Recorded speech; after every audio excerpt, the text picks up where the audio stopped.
Okay guys, now we're going to look at inequalities with absolute values. So hopefully by now you know what absolute values are.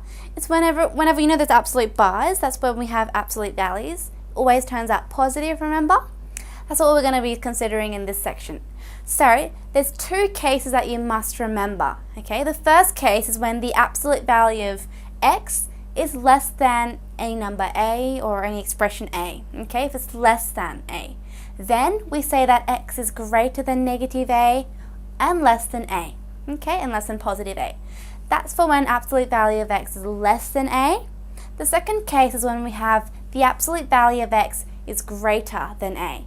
Okay, if it's greater than a, we have two separate inequalities, x is less than negative a or x is greater than positive a. Okay, now for those who are wondering why we come up with that, why we have that, I'll explain to you pretty briefly over here. Now I'll just draw one of those basic absolute value graphs, maybe something that looks like this. Okay, sorry it's a bit crooked, but you know that absolute graphs look like a V shape, doesn't it? Aren't they? Okay, so this is my absolute graph, and let's say the intercepts are between negative a, this is positive a. Okay, so I'm going to use a because that's a. So, okay, now let's look at the first case, when absolute value of x is less than a. Guys, that's the same as saying absolute value of x minus a is less than 0, isn't it? If I move the a onto the other side. If that is less than 0, it must be below the x-axis, right? So what part of the graph is below the x-axis? Well, it must be, whoops, sorry, it's really crooked. That's that part, isn't it?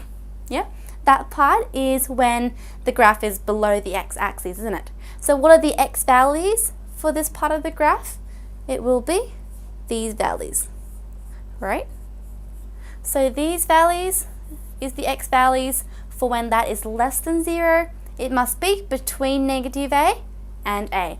That's why we have that inequality, okay? Now let's consider the second one, when absolute value of x is greater than a. Again, if I do the same similar thing to this one, I'm going to make that minus a is greater than 0, right? If I move the a over.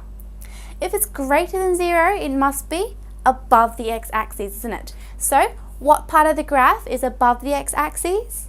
It is this part and this part, isn't it? Yeah? So what are the x values that represent these part of the graphs? It will be these x values, okay? Because it continues on, it will be all these values over here, right? So what are the inequalities that describe those regions?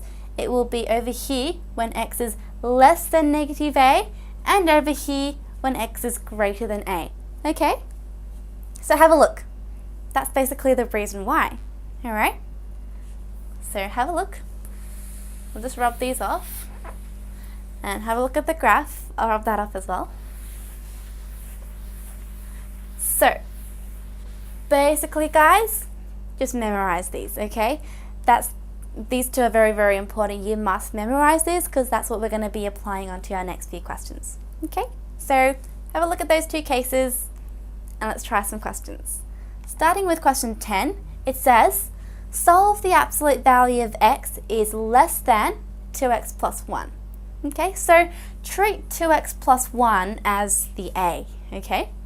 It's less than, if it's less than, we have the 1 inequality, okay? So x is between negative 2x plus 1, which is going to be negative 2x minus 1, because negative positive makes negative, okay? And then x is between 2x plus 1. So positive 2x plus 1 goes over on the right hand side, and negative 2x plus 1 goes over here. Okay, so that's what I have as my inequality. Okay, and for those who are wondering why we have this here, it's basically we just had negative 2x plus 1. Okay, and just expand that and you should just get that. Okay, so I hope that explains it. Okay, now we have pronumerals on every section, so it's going to be a bit difficult to solve that all at once. So what I'm going to do is trying to solve this one, this inequality individually, and this inequality individually, and that's still possible for you to do that. It's still applicable, so you can definitely do that. So that's what I'm going to do. I'm going to go split the inequality, so I have negative 2x minus 1 is less than x, and x is less than 2x plus 1. So I just split the inequality, and I'll just find the common parts at the end when we get there. Let's solve that one. I'm going to go like that. Simply, I move the x onto the other side, so I have negative 2x minus x, so I have negative 3x, and the negative 1, I just moved it onto the other side, so I have positive 1 on this side. Okay? So if I'm looking for x, I can just divide both sides by negative 3. And remember, if I'm dividing by a negative, must switch the sign over. So I have x is greater than, not less than, greater than negative 1 over 3. Okay, so that's my first solution. Let's have a look over here now. Basically, I'm moving 2x onto the other side, so I have x minus 2x, which will be negative x is less than 1. Now I don't want negative x, I just want x, so I'll divide both sides by negative 1. And again, if I'm dividing by a negative number, switch the sign, so I'll have x is greater than negative 1. Okay, that's what I have.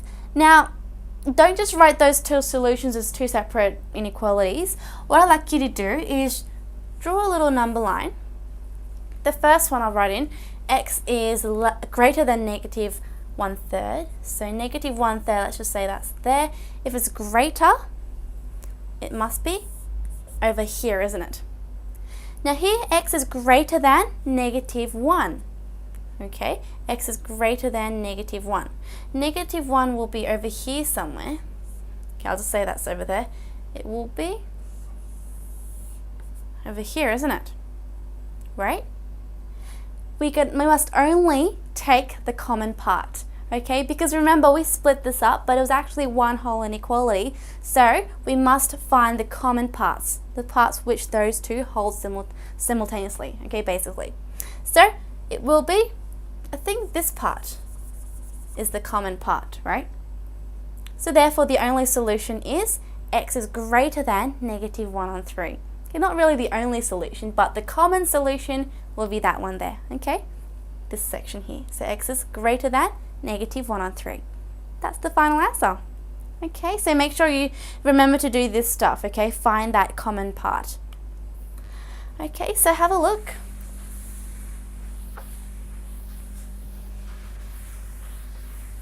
Okay, so I've applied my absolute value rule.